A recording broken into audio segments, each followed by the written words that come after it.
Okay, well, I think we're all ready to move on to this next lesson, 1.4, multiplying and dividing with fractions. We spent the last couple days adding and subtracting fractions. We practiced with applications, which is really another word for word problems. Um, so I think we're ready to move on to the next step. Okay, so if you do not have this guided note sheet, please make sure you write down the steps. If you need to pause the video, then do so.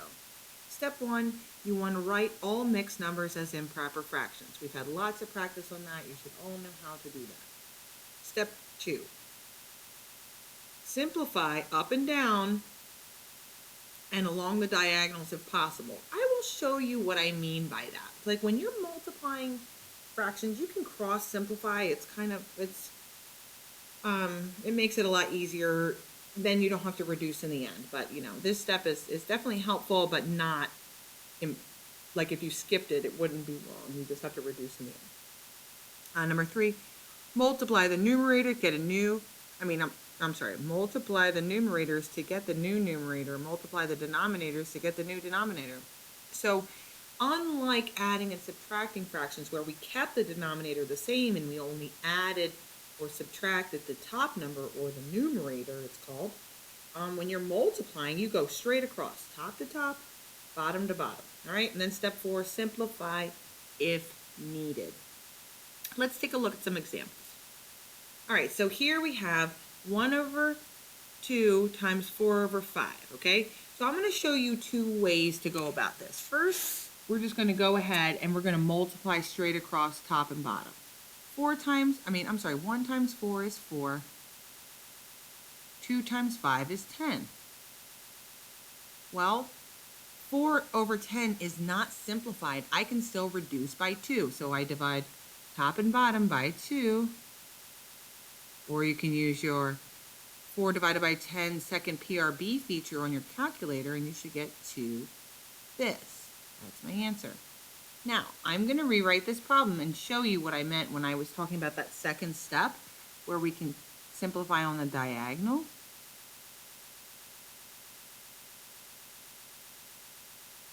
All right, so this first diagonal, 1 and 5, 1's already as small as it's possibly going to get. I can't simplify. But over here, 2 and 4, well, does 2 go into 2? Yes. Does 2 go into 4? Yes, it does. So that means I can cross simplify. 2 goes into 2 one time. 2 goes into 4 twice. Now, when I multiply straight across the top, straight across the bottom, I get 2 over 5. You see how I didn't have to simplify in the end? So if that cross simplification is very confusing to you, maybe just stick to the traditional multiply across the top, multiply across the bottom, but then make sure you reduce, okay? It's really important that your answer is reduced. So if I look at number 2, for example, I multiply straight across the top. 1 times 3 is 3. 9 times 5 is 45. Excuse me. Now I need to reduce 3 over 45, which is 1 over 15. I am again going to show you the cross simplification. All right, on the diagonal, if you have one diagonal that's a 1, there's nothing to simplify.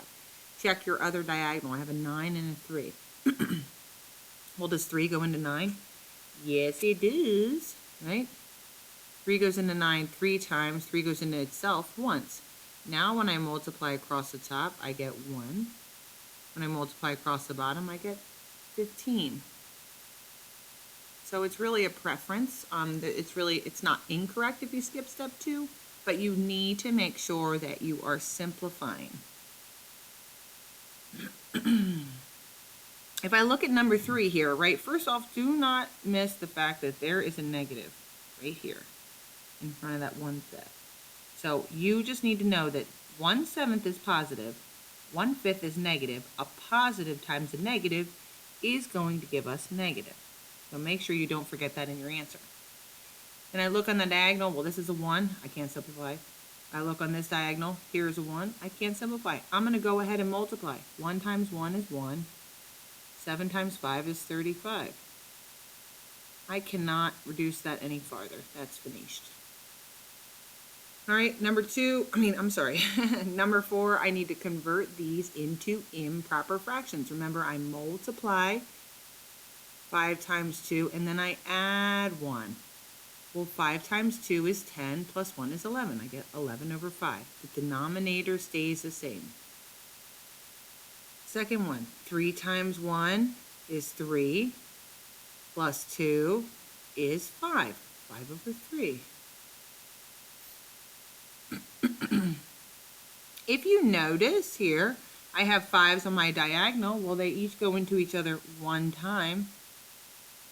So now I have 11 times 1, which is 11, and 1 times 3 is 3. Fantastic! Hopefully that wasn't too terribly challenging. I did just go ahead and cross those out because you can do that. If you can simplify now, why worry about it in the end? Because if I wouldn't have simplified, I would have had 11 over 5 times 5 over 3. That would have gave me 55 over 15. Maybe you would have known that you needed to simplify, but you know, like I said, just make sure that your answer is in its most reduced form.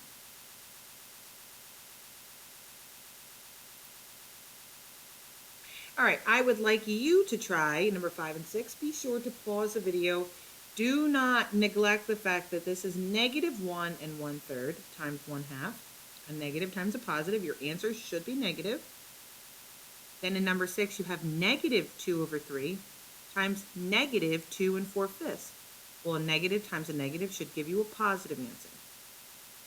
All right, pause the video. Try your best. See how you do. Okay, for number 5, you should have got -2 over 3. I cross simplified here, this 4 goes into this. This 2 goes into the 4 twice, so this fraction reduces to 2 over 3rd, and this fraction reduces to 1 over 1. If you would have went ahead and multiplied straight across, you would have got -4 over 6, which still reduces to -2 over 3. It's okay if you didn't cross simplify. Number 6, again, here we are, improper fraction, positive 28 over 15, or 1 13/15. All right, moving on. Dividing fractions.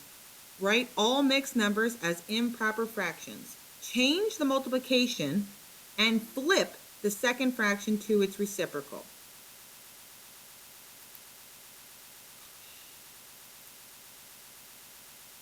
Okay, so first, yes, the steps are still the same for dividing fractions. Write all mixed numbers as improper fractions. Then to change the multiplication and flip the fraction to its reciprocal.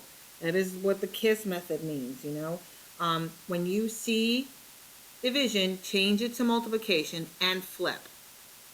Okay, that's a 2-part thing with division. So multiplication was fairly simple.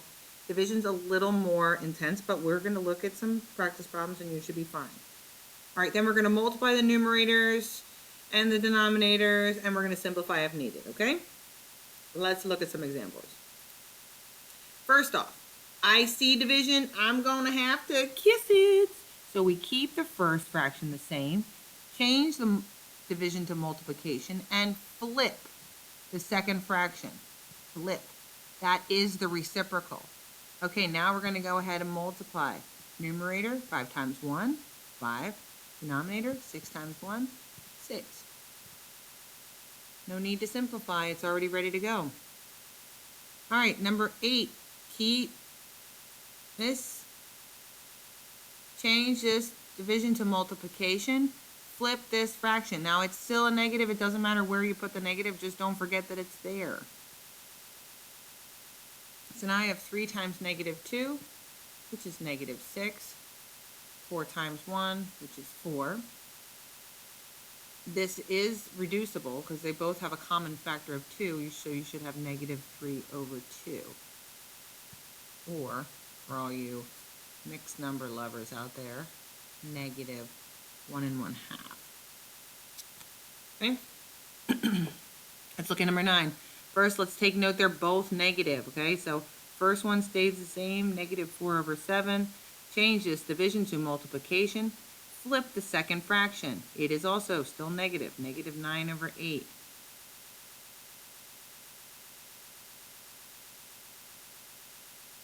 Now let's multiply. Negative 4 times negative 9 is positive 36. 7 times 8 is positive 56. Please excuse me, I'm so sorry. Let's go ahead and reduce that. That should actually be 18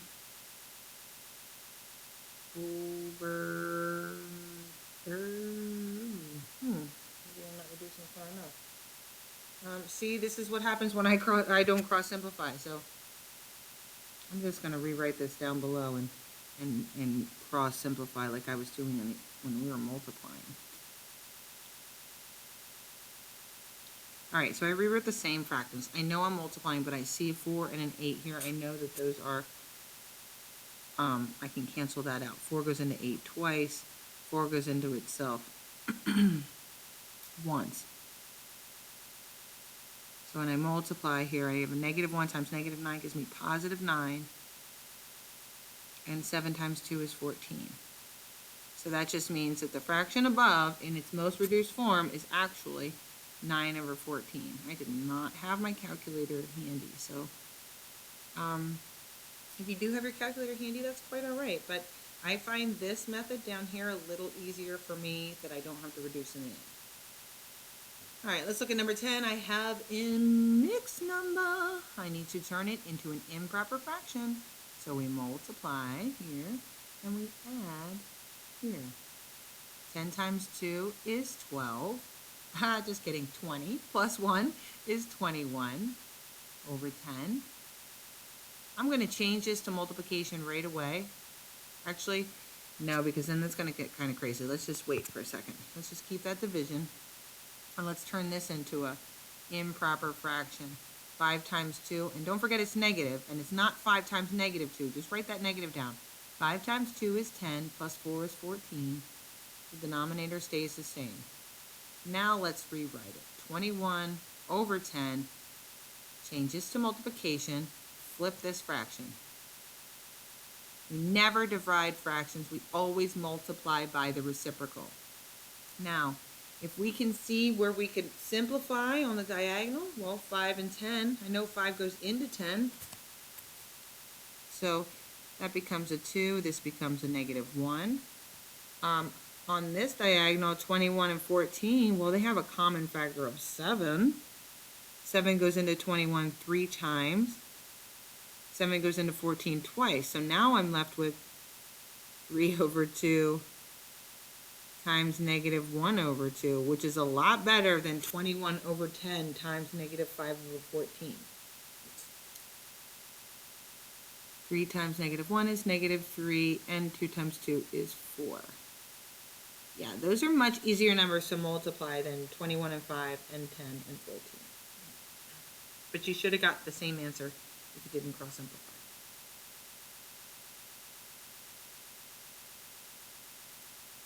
All right, so why don't you give a try, okay? Remember, keep the symbol. Turn these into improper fractions. Change this division sign to multiplication and flip this fraction after you change it into an improper fraction. Pause the video, see how you do. All right, hopefully you did well. How did you do? So for number 11, you should have got negative 45 over 14. Okay, notice I did simplify here along the diagonal.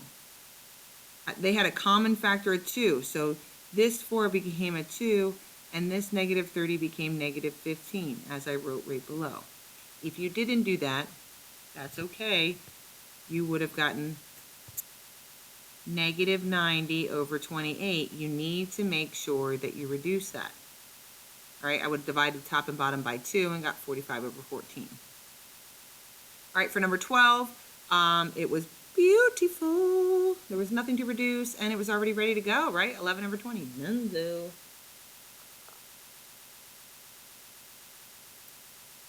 All right, as always, we have to look at application problems because it's important. You know, the more exposure, the more practice you get, the better you're going to be at it. All right, so let's read this problem and figure out if we have to multiply or divide. It says the Statue of Liberty is 305 feet tall. A nearby building is 4/9 as tall. Find the height of the building. Well, we're going to multiply. So the Statue of Liberty is 305 feet tall. We're going to multiply that to 4/9. Well, what's the denominator for 305? Remember we said the denominator for a whole number is always 1. So now I have 305 times 4 over 1 times... That's not what I have. I mean, it's not over, right? We're going to multiply straight across. 305 times 4, that's a big number. Let me get out my calculator. And I get 1,220. And 1 times 9 is 9. When I reduce 1,220 divided by 9, it does not reduce. If I would put this in my calculator, because we're talking about an application, I would be okay with you rounding to like the nearest tenth or something. This is about 135.6 feet. Only because, like, when I say a building is 1,220 ninths, that's even hard to say, feet tall, I can't visualize that in comparison to the Statue of Liberty that's 305 feet. But if I say a nearby building is 135.6 feet tall, I can kind of quantitate that to the nearby Statue of Liberty. Okay, either answer is correct, but I think this one makes more sense when you're talking about something that's we can measure. You know, 1,220 ninths, I don't know what that means, but I think I can visualize that. All right, let's look at number 14. Sarah has 27 3/4 feet of wire to make beaded necklace. If each necklace requires 1 2/3 feet of wire, how many necklaces can she make? We're going to divide. We're going to divide how much wire I have by how much wire each necklace is going to take, and then what my whole number is, that's going to be how many necklaces I can make. So we're going to take 27 3/4 feet, and we're going to divide by 1 2/3. Okay, once we set that up, then we can follow the steps. We need to turn these into improper fractions. So 4 times 27 plus 3 is 111 fourths. Still dividing. We're not going to turn that to multiplication just yet. Let's get the numbers right. 3 times 1 is 3, plus 2 is 5. 5/3. Now I'm going to rewrite that. So I have 111 over 4. Change this division to multiplication. Flip the fraction. All right, I'm going to get out my trusty... All right, let's plug this puppy in. 111 times 3 is 333. 4 times 5 is 20. Now what we need to do, because our answer needs to make sense for this question, right? We need to know how many whole necklaces can I make. So we're going to divide. Go ahead and take 330 divided by 20, and we're going to get 16.65. Well, I'm not going to make 0.65 of a necklace, so I'm going to make 16 necklaces with that much wire.